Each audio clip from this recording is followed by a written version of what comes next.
Hello, welcome to my channel. My name's Amanda and this is Birch and Lily, where I talk about all of the crafty goodness that I have worked on over the past week.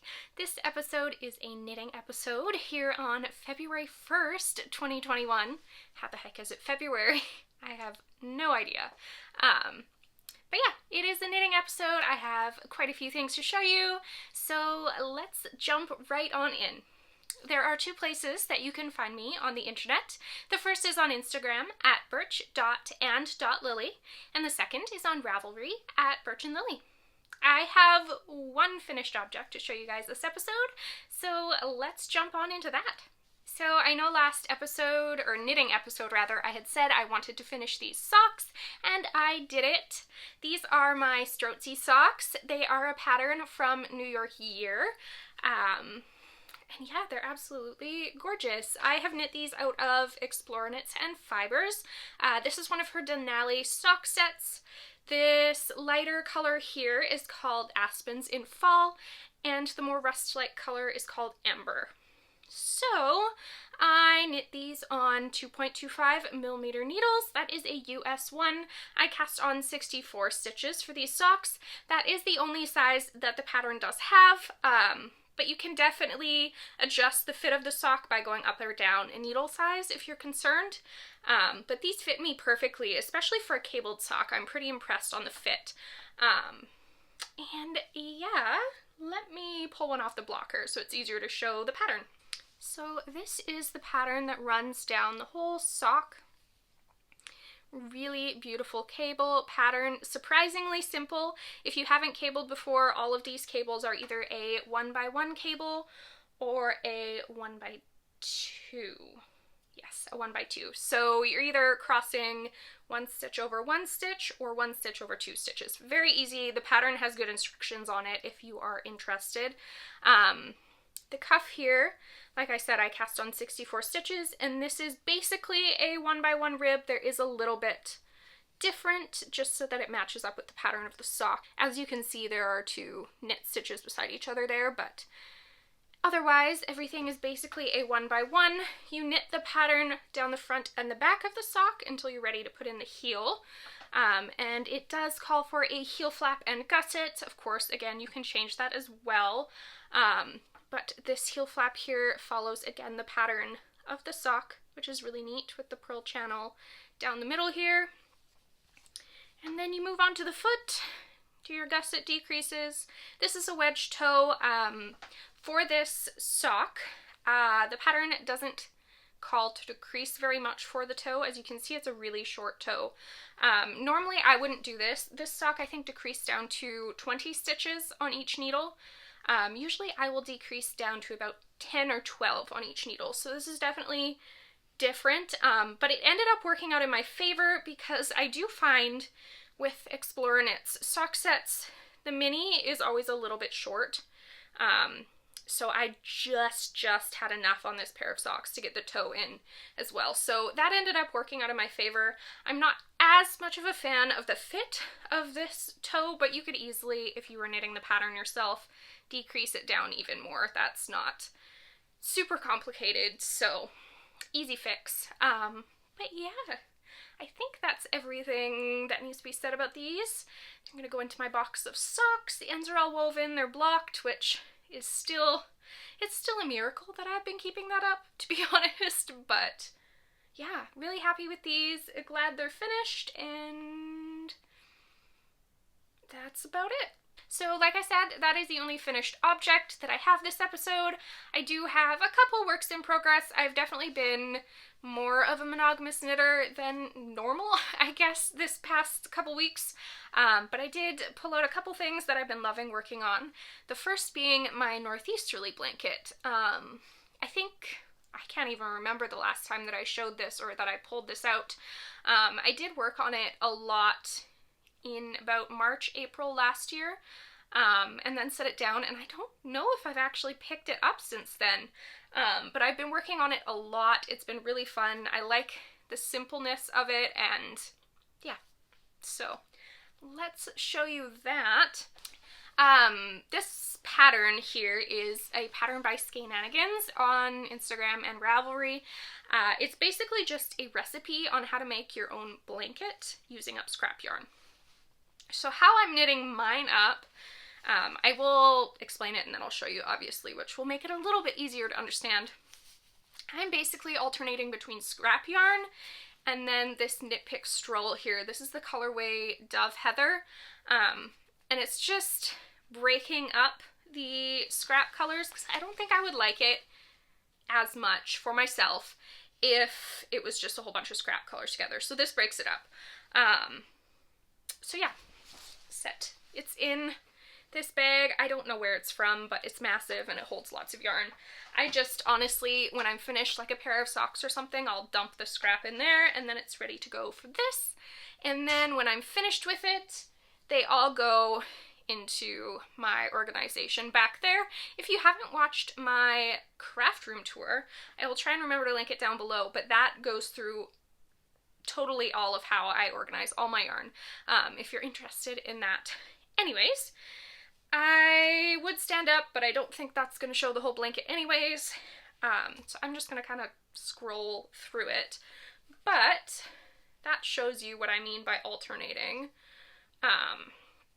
So yeah, I have 2 fully complete rows there to the full length that I want the blanket, and I have bound them off now and woven the ends on them. And now I am working on the 3rd row right here. Now you can ooh, it's all tangled. Now you can really see kind of what I mean by the alternating there. I don't know, I like having something neutral in between to break everything up because there's a lot of bright and different colors on here. So I'm knitting this to be a king size. I want to keep going on it until I've used as many scraps as possible, so I figured I would just make it quite large and cozy. It's very squishy because it's knit all in garter stitch. If you don't know what garter stitch is, it's basically just knitting on both sides, and it ends up making this beautiful squishy texture. This is a paid for pattern, so definitely if you want to knit it, I would purchase the pattern. Sorry, there's one little hair there that's sticking out and I keep seeing it. I would definitely say the pattern is worth it, 100%. But yeah, I am following the pattern pretty much to a T as for cast on, all of that stuff. I think the pattern does come in a fingering weight version and a DK version. I am knitting up the fingering weight version, and I am using the called for 2.75mm needle, which is a US 2. So yeah, honestly, I think since last time, I think when I picked this up, I was on this bright pink here, and I've literally just worked all the way up since then. I've really only worked on it like probably the past week or so. And I've really been enjoying it. I have the pattern memorized. I can just sit there and knit away and not even have to think, and I love projects like that, especially now because I still kind of feel like I'm in a bit of a knitting slump. Like I don't really know what I want to work on, so to pick this up and not have to think has been wonderful. Yeah, I think that is all that I have to say about this ball of squishy goodness. If you have any questions, if I missed saying something about this, I'd be happy to help you out. You can always ask a question down in the comments below and I will get back to you as soon as I can.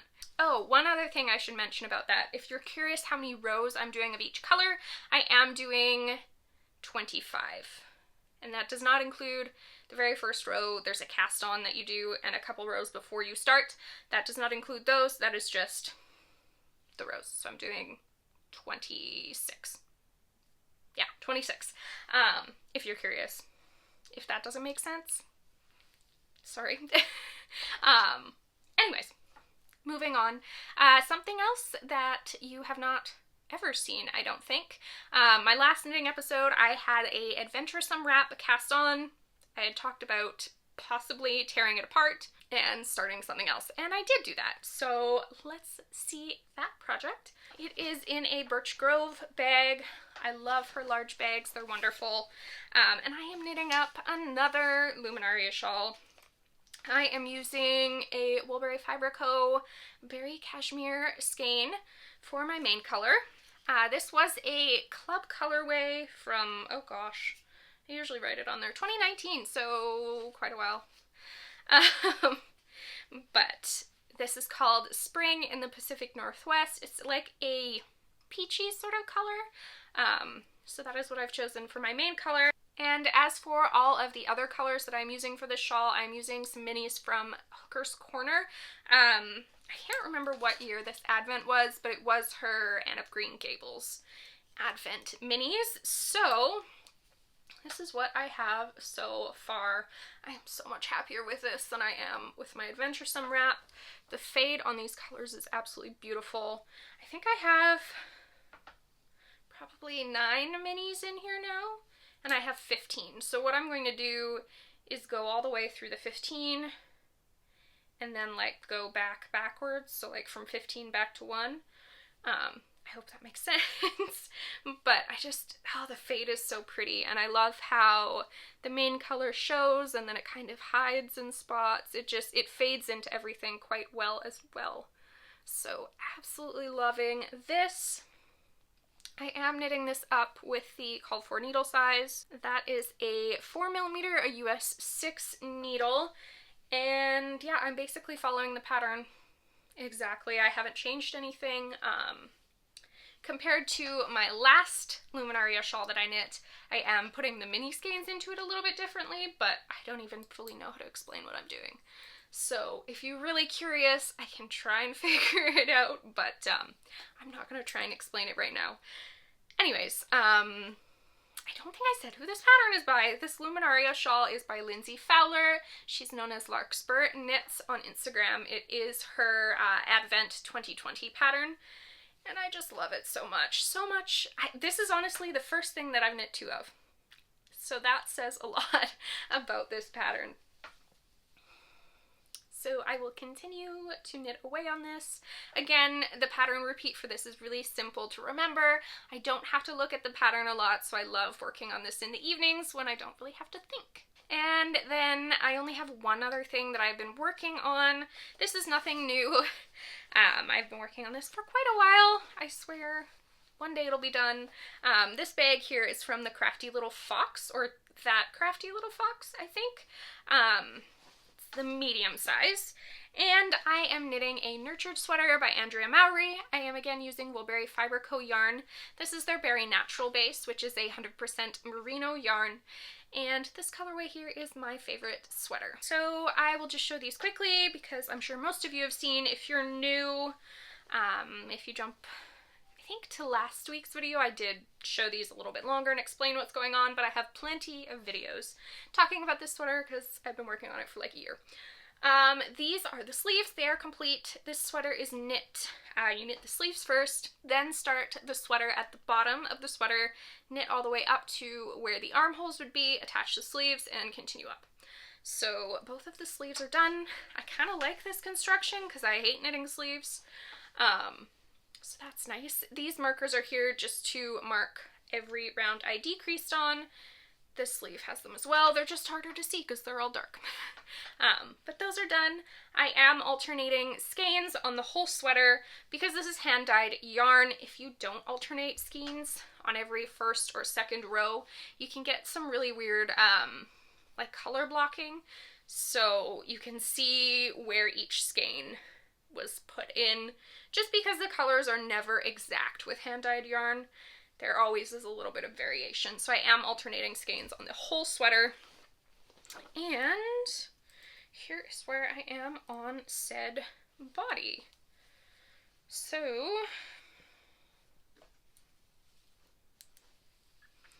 last time I was where this progress keeper is, so I've got maybe like an inch and a half put into it. I have to knit this body until it is about, I think, 8 inches before I'll put in the sleeves. It is a cropped sweater. I'm sure I'll have popped a picture up so that you've seen it, but it is cropped, so I don't have much further to go on this. And yeah, I am knitting a size medium. I did drop down from what the pattern calls for needle size, but then I went up in like sweater size in general, just because I did not like how the fabric was coming up when I was knitting with the called for needles. It was too loose. I could see through it a lot, and it just did not make me happy. So dropping down the needle size obviously shrinks the size of the sweater, so I went up a sweater size so that it would fit me right. I am knitting this with a 3.5mm needle, which is a US 4. That is my ribbing needle, so for the cuffs and the bottom of the sweater. And then I'm using a US 6, a 4mm for the body. So, yeah. Oh, it's so squishy. I would like to get this done in the next like couple weeks so that I can wear it once or twice before the snow goes. It just started snowing here where I live. We haven't really had any snow this winter, so I would love to be able to wear this once or twice while it's still cold before I pack it away for the summer. So we'll see how that goes. But beautiful sweater. If you haven't really knit sweaters before, the pattern for this is very easy. It's a very boxy sweater, so there's not a lot of shaping to it, which makes the body really simple. Most of the shaping is just in the sleeves, and that's very simple. Increases, not decreases, because I started the sleeve from the cuff. So if you're looking for an easy sweater, this might be a nice one. Andrea's patterns always have a lot of information in them too. I think my first sweater, no, my first sweater was a Caitlin Hunter sweater. Yeah. Anyways, very easy. Another really easy one, if you're looking to do a sweater, is the Weekender sweater by Andrea Mowry. I would say that's even easier than this one. But beautiful sweater, loving working on it. The yarn is so cushy. It's worsted weight. I don't know if I said that, but that makes the pattern knit up really fast. So yeah, that is all that I have to show you guys this episode. I'm hoping to have another pair of socks cast on for the next time around that we do a knitting one, because Curious Handmaid's Handmade Sock Society is releasing its first pattern on the 4th of February. So that is definitely the next thing I will be casting on. And of course working on all of these projects too. So should keep me quite busy. If you like what you saw this episode, please consider subscribing and giving the video a thumbs up. And you can also hit the notification bell down below to get notified every time I upload a video.